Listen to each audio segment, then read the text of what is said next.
রাস্তা তৈরি হওয়ার সাথে সাথে রাস্তার পিচ উঠে যাচ্ছে এমনটাই দাবি, তাই না ভাবতে অবাক লাগছে। ঘটনাটি ঘটেছে হুগলি জেলার গোঘাটের কুমোরশা গ্রাম পঞ্চায়েতের অন্তর্গত এলাকায়। রাস্তায় তৈরি হওয়ার পরই পিচ উঠে যাচ্ছে বলে জানান এলাকার বাসিন্দারা। ঘটনাটি ঘটেছে গোঘাটের কুমোরশা গ্রাম পঞ্চায়েতের অন্তর্গত কুমোরশা থেকে কানপুরের রাস্তার। প্রথমে রাস্তা তৈরির সময় 26শে আগস্ট বাংলাদেশ নিউজ চ্যানেলে পঞ্চায়েতের প্রধান বলেছিলেন, নিজের সরেজমিনে দেখতে গেছি রাস্তার কাজ, যাতে ভালো কাজ হয়। পরিদর্শনও করেছিলেন, রাস্তার কাজে লক্ষ্যও রেখেছিলেন, কিন্তু রাস্তা তৈরি হলেও রাস্তার বেহাল দশা। 26শে আগস্ট কুমোরশা পঞ্চায়েতের প্রধান রবীন্দ্রনাথ দে কি বলেছিলেন দেখুন। এটা হচ্ছে একটা দপ্তর যেটা পথশ্রীতে উদ্বোধন করেছেন মুখ্যমন্ত্রী মমতা বন্দ্যোপাধ্যায়। সেই পথশ্রী প্রকল্পে কুমুরসা হাই স্কুল হইতে খোর্দাকালপুর ভায়া কুমুরসা কালীতলা এবং খোর্দাকালপুরের রায়পাড়া এই রাস্তাটা হচ্ছে। রাস্তাটা সরজমিনে আমি বিভিন্ন সময় দেখতে গেছি এবং সাথে আমাদের কুমুরসার মেম্বার আছেন অভিজিৎ বটব্যাল, ওনাকেও নিয়ে গেছি। আর আরও সব কুমুরসার যত নাগরিকবৃন্দ আছে তারাকেও নিয়ে রাস্তাটা পরিদর্শন করছি, যাতে ভালো কাজ হয় এবং সেইটার দিকে আমরা লক্ষ্য রাখছি। বর্তমানে রাস্তার হাল এতটাই খারাপ যে লরি গেলে ওই রাস্তার পিচ উঠে যাচ্ছে, অথচ সেই এলাকার প্রধান রাস্তা তৈরির সময় নিজে দাঁড়িয়েছিলেন। কি এমন রাস্তা হলো যে পিচ উঠে যাচ্ছে? এই বিষয়ে পঞ্চায়েতের প্রধানকে জানতে চাওয়া হলে পঞ্চায়েতের প্রধান বলেন, সমবায়ের সার ফেলতে গিয়েছিল 10 চাকা লরি, দু এক জায়গায় উঠে গিয়েছে পিচ। প্রশ্ন, যেখানে রাস্তা একদিকে তৈরি হচ্ছে আর সেই রাস্তাতেই লরি যাচ্ছে, বাস যাচ্ছে, সেই রাস্তাতেও কোনো কিছু হচ্ছে না, তাহলে কানপুরে পথশ্রীর রাস্তা তৈরি হয়েও লরি গেলে চটে যাচ্ছে, তাহলে কেমন ভাবে রাস্তাটি তৈরি হয়েছে? এই বিষয়ে বিরোধীরা কটাক্ষ করতে ছাড়েনি।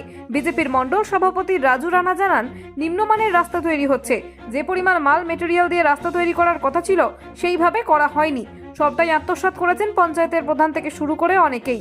বিস্তারিত দেখুন। আমাদের কুমুরশা হাই স্কুল থেকে কানপুর যে পিচ রাস্তা হচ্ছে, পিচ রাস্তাটা পথশ্রী প্রকল্পের রাস্তা হচ্ছে, কিন্তু সেই রাস্তাটি সম্পূর্ণ নিম্নমানের মাল দিয়ে তৈরি করা হচ্ছে। রাস্তার যতটা পরিমাণ মাল দেবার কথা সেই পরিমাণ মাল দেওয়া হয়নি, ফলে পিচ রাস্তার যেই পরিমাণ পিচ দেবার কথা সেই পরিমাণ পিচও দেওয়া হয়নি, যার জন্য রাস্তাটা সম্পূর্ণ নিম্নমানের হচ্ছে এবং রাস্তার পিচ আস্তে আস্তে উঠতে শুরু করেছে।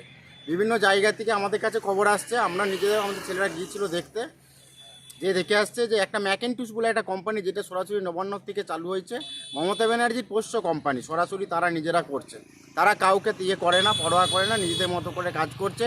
টোটালটা পঞ্চায়েতের প্রধানের নলেজ দিয়ে করছে, পঞ্চায়েতের প্রধান সম্পূর্ণ জানে। এখানে টোটালি আত্মসাৎ করার চেষ্টা করছে পঞ্চায়েত প্রধান থেকে শুরু করে এই বর্তমান সরকার। তাই ওই রাস্তাটি নিম্নমানের হওয়ার কারণে দুদিন হওয়ার পরেই পিচ সম্পূর্ণরূপে উঠতে শুরু করেছে। আপনার পরিচয়? আমার নাম রাজু রানা, আমি বিজেপির মণ্ডল সভাপতি। দেখুন, এলাকার মানুষ বলছে রাস্তায় পিচ উঠছে, বলছি ঘটনাটা এই 2-3 দিন কাজটা শুরু হয়েছে পিচের। তো এই মতো অবস্থায় আগামীকাল একটা 10 চাকা লরি সমবায়ের সার ফেলতে এসেছিল, ওই জন্য এক জায়গা ওই একটু চটে গেছে, সেটা আমি রাস্তার লোককে বলেছি। ওনারা নো এন্ট্রি বোর্ড লাগানো সত্ত্বেও ওরা ঢুকিয়ে দিয়েছে। তো সমবায় সমিতিকেও আমি বিষয়টা জানিয়েছি। তো দেখুন, রাস্তাটা এইমাত্র হয়েছে, তো ওর জন্য একটু সমস্যা হয়েছে, ওই 2-3 জায়গায় খারাপ হয়েছে, সেটা আমরা বলে ঠিক করে দেওয়ার কথা বলবো।